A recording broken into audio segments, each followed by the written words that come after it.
So here's another bus, and this one has been captured in the MC lane. As you can clearly see there, it says motorcycle. So again, they just follow it with the camera, get a clear image of the license plate, and then issue a ticket, non-contact. There's no need to even speak to the driver. Flagging over this vehicle now, you can barely read the license plate because they've got a tinted plate holder, and they're just issuing a ticket to this vehicle now for yellow lane violation. Over here you'll see they're issuing a ticket to this bus. He stopped right next to the sign that says no loading, unloading, waiting anytime, and started picking up passengers. They already got the license, write out the ticket, send him on his way. They just took the license from this driver, sign right there, no loading, unloading, and he just does it anyway. Sometimes the buses will complain, oh, the passenger asked to go down, but they are the ones who are in control of the vehicle. They're also issuing a ticket to this bus, but unfortunately the driver is refusing to surrender his license. So they're writing it out now to the plate number, and they'll add extra violations for refusing to surrender license. The driver just came out of the vehicle now, and both him and the conductor are driving slippers, which is also not allowed when driving a bus for obvious safety reasons. The original violation was loading, unloading. They say they saw the bus unload a passenger right next to the sign that says no loading, unloading.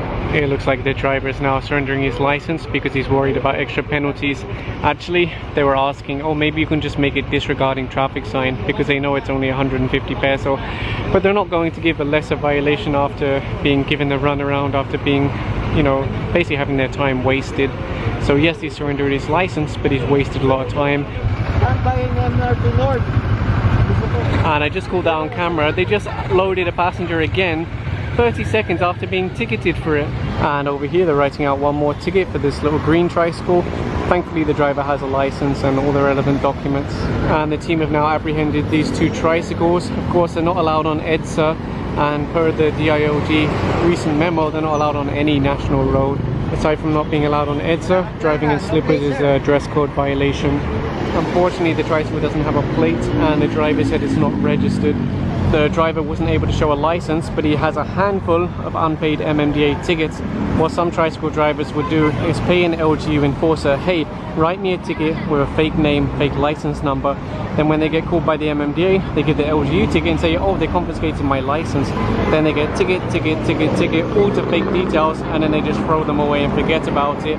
I'm not saying that's the case here, but it happens quite often. They know how to play the system. The wife of the driver arrived now. They're trying to make some kind of deal to not have the tricycle impounded, but they're explaining no license, no registration, tricycle ban on EDSA, driving in slippers, like so many things. And apart from taking away business from legitimate tricycle drivers, do you think this gentleman is going to stop if he's involved in an accident when he knows he doesn't have any papers? Most likely. No offense to this man, but in my experience, tricycle drivers tend to run away when they have accidents, especially if they know they don't have the right paperwork. And there you go, into the impounding area. Now you might say, oh, Kawawa, he's an older man, it's going to be difficult for him. The thing is, if you look at his tickets, many of them are for tricycle ban on EDSA. So how many times do you have to be ticketed before you learn and stop doing the same thing? So really, he's had so many opportunities. He has so many unpaid tickets. And here comes one more that's being impounded. Again, can't show a license. They actually escorted them here because they couldn't get hold of a tow truck, and the impound area is so near. Here's a modernized jeepney from Isuzu with aircon. Minimum fare 11 pesos. Remember when they were striking and saying, oh, if you modernize the Jeeps, the fare is going to go up to 25 peso minimum? Never happened. And the team are now looking at these 4 vehicles parked on the sidewalk. I'm not exactly sure why they're here, but all of them will be ticketed now for illegal parking. This bus here, right next to the sign, no loading, unloading, stopping. He's lucky that the enforcers are busy writing tickets at the moment. Although there's a possibility that he'll be ticketed by non-contact CCTV. Most PUVs actually get ticketed by CCTV rather than on the ground. 2 of the vehicles have a driver and 2 of them are unattended. So those unattended, the ticket is written to the plate number, it's much more expensive. The one with the driver gets a cheaper ticket, but they have to leave immediately. They just stopped this motorcycle here. The driver and passenger don't know each other. Most likely it's a hubble, but we'll see what the passenger says. Of course, if you're carrying passengers for money and you're not part of the TWG, the Technical Working Group, Angkas, Move or Joyride, you're considered as colorum and your bike is subject to impounding. Your license will be confiscated. the passenger said he's paying 400 from Alabang. I asked him, why didn't you ride the P2P bus? It's much cheaper and it's legal. He said, I didn't know about the bus, it's my first time. And this enforcer is writing out a ticket to this one for light truck ban here on EDSA. I think another thing they could combat hubble is if there was some way with Angkas, Move It, Joyride, where you can just tap your phone with one of the riders and immediately get connected. Because that's one of the biggest complaints is I don't use the app because when I request I have to wait 10 minutes, 15 minutes, even if there's a rider sitting right there who doesn't have a passenger. So if they could do some kind of system like that where it still goes through the app but you're immediately connected to a guy that's sitting there available, I think that would really be a good alternative to hubble. And then property owners could actually create a proper legal terminal for those motorcycle taxis. And that's really the way, because there's like 200 or 250,000 hubble in Metro Manila.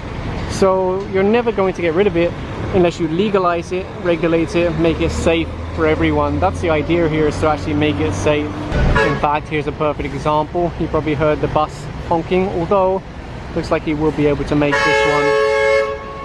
Oh, that Angkas might get squashed if he's not really careful. Okay, thankfully he's moving forward. And that's one private car flagged over for a yellow lane violation. Some people have been asking, what if a bus is in the wrong lane? For example, that one in the distance is in the MC lane. They will also be ticketed either by CCTV or on the ground. The rules are city buses can use the first two lanes, P2P and provincial can use the third lane. None of them are allowed in the MC lane or the inside lane over there. We're now here in MMDA Metro base where they do non-contact apprehensions. A lot of people forget about this, so I figured I'd come here and show you that it does happen. So over here you can see they're zoomed in on a jeepney and they're taking a copy of the plate number and they'll be issuing a ticket, non-contact, for loading and unloading. And if you ignore the huge signs in front of the bus terminal saying you're not allowed to stop at load unload there, you're probably going to end up with a ticket, because you can see they have a very good view. And actually this is an interesting scenario right here. Someone is contesting a ticket written by this enforcer, so he's asking MMDA, hey, I need to get a copy of the footage between this time, and then they'll be able to prove that the violation really happened. So here you can see there's a bus, but he's on the inside lane, which would be considered a violation, so they're tracking it now. And what happens is this is actually all recorded, so later when they issue the ticket and send it to the postal address of the registered owner, they can use this as evidence. So here's another bus, and this one has been captured in the MC lane. As you can clearly see there, it says motorcycle. So again, they just follow it with the camera, get a clear image of the license plate, and then issue a ticket, non-contact. There's no need to even speak to the driver. So now he's doing a playback of that recording, and this is what acts as the evidence. This is already enough to issue a ticket. So you can see where he followed it along the motorcycle lane, and then he'll later zoom in on the plate, so they'll be able to say, okay, this is definitely the vehicle, issue a non-contact ticket, send it in the post, and pay the violation. And what you see over here is zooming in on plates and double checking for coding. And sometimes I'll even look at the windscreen and see if people are texting or playing on Facebook. And the ticket for anti-distracted driving, it's pretty expensive.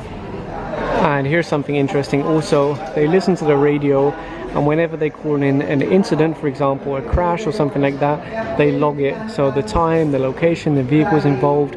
So if someone comes forward later and says, hey, I want to get more information about this, they can easily find it in the system. That's pretty cool.